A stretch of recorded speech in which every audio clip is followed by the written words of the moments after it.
سلامونه په دې هیله چې روغ اوسئ. که څه هم د چین په اولمپیک آسیایي سیالیو کې د افغان کرکټ ملي لوبډلې تقریبا 2 اونۍ روانه ده، خو تر اوسه افغان کرکټ بورډ د افغان الف کرکټ ملي لوبډلې د لوبو په اړه باندې هیڅ قسم معلومات نه دي ورکړي. کوم وروستي معلومات چې موږ ترلاسه کړي دي، ډېر زیات اټکل دا دی چې افغانستان به د چین په آسیایي اولمپیک سیالیو کې د اکتوبر په 3 نیټه یا هم له هند سره، او که له هند سره افغانستان برابر نشي نو د اکتوبر په 4 نیټه به له بنگلادیش سره خپله لومړی کوارټر فاینل لوبه کوي او په ګټلو سره به سیمی فاینل ته لاره پیدا کوي.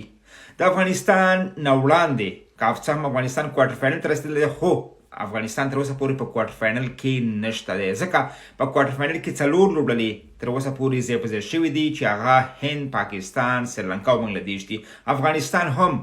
له نیپال، هانګ او مالیزیا سره کوارټر فاینل ته ورځي، خو دا چې چا سره به ولوبېږي تر اوسه رسمي معلومات نشته، خو ډېر اټکل دا دی چې افغانستان به له هند او یا هم بنګلادیش سره سیالي ترسره کړي.